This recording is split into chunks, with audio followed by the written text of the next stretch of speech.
families to feed, out of work and bills to pay. These are some of the worst and the worries causing stress for so many Americans who have lost their jobs. So how do you cope? Here with some advice on that is Kathleen Hall. She's the founder of the Stress Institute and also the author of A Life in Balance, which is a very, very fascinating concept for many of us. And we're talking about jobs and kids and now the economy, because I hear it everywhere, whether it's here at work or at home or with my friends. You know, everyone is obviously talking about the economy. Give me some perspective here. How has your business or your clientele increased with people who are worried about losing their jobs, have already lost their jobs, or just are having stress about the economic situation? We have actually seen an increase of almost 90%, about 89.5% since October. Absolutely. People are lost. It's very interesting. We go to doctors, and we know the physical symptoms are ulcers, headaches, insomnia, and we give them medicine, and yet people aren't talking about, we really have great scientifically researched ways to reduce stress, and people need to learn those now. Yeah, quickly, I want you to tell me the first and most important one. Is to be aware of what your triggers are, because what Heidi's triggers are and Kathleen's are completely different. Yeah. So yours may be seeing that house payment due, or somebody else's may be seeing food and knowing I'm an emotional eater and I'm already overweight because I'm eating and I'm stressed all the time. So know what your triggers are, because that is exactly what's going to send you into depression, and that's going to really exacerbate your stress. And then you go and you talk with someone about it to how to handle those triggers? Absolutely.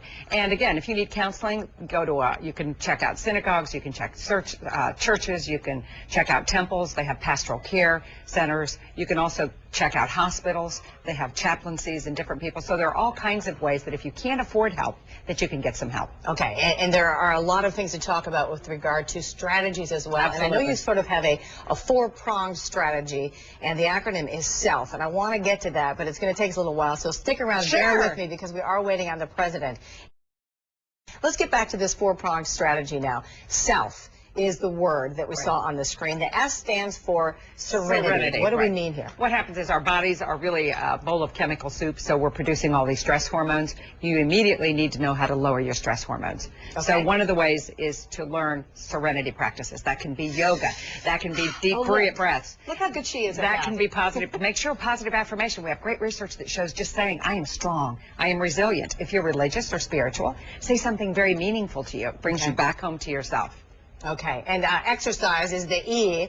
And speaking of, the exercise that's going on into Washington is now happening. So I want to get back to that. So we've got Hillary Clinton walking in right now, of course, Secretary of State. Out of work, bills to pay, families to feed. These are just some of the worries causing stress for so many Americans who have lost your jobs. The real question, how do you cope with it all? I want to get back to our very, very patient guest today. She's the founder of the Stress Institute and author of A Life in Balance. Kathleen Hall back with more advice. I want to quickly get back to this diagram because it is important for people to see what they can do. And Heidi, the reason it is so important is people are flooded and they're overwhelmed, so if they can remember simple things like self-care. Right. And that's why, remember this, SELF, it's an acronym. S is for serenity. Find several things in your day that calm you down. Okay. Whether it's taking a shower, breathing, saying a positive affirmation, yoga stretches. E is exercise. If you're depressed and you lost your job, you're not going to want to exercise. Get a buddy, a neighbor, a friend. Get your rear end out there and walk around the block. We know it reduces stress. L is love. Have a family meeting once a week. You've got to be honest with your children. And also tell them about the situation, because children think it's them. They don't understand us at our adult world. They'll think, what am I doing wrong? What's wrong? It's all my fault. Because there might be some arguing, there might be some, lots of stress. And also have a family play night once a week. Whether you go online and go to an online thing and play Monopoly, Scrabble, whatever you do, go to a zoo. Your children, you're creating memories. Please make sure you're playing with your kids during these stressful times. It'll make you happier and de-stress you. F is food. Please be careful of the emotional eating. Take omega-3s. You can buy them in capsules. Keep a banana rich in B6s. Eat tuna and turkey sandwiches. You can Google B6s. It'll help calm you down. I was reading somewhere that you should fill a tin of mints with almonds, 23 of them. Absolutely. Wonderful for your health. But also remember, people that have lost their jobs, they've gone from organized structure into just nothing, like a sea of openness. Create a plan, write this SELF down every day, schedule it, and make sure, this is day by day, but also go into yourself and find out what you love. There may be a little career in there that you've never had time to explore before. Sure, because you've been too busy with the other one. Absolutely. All right, absolutely. You've kind of become your own employer in all of that. All right. Kathleen Hall, thank you again. Thanks a lot, Heidi. The book is great, too. Appreciate that.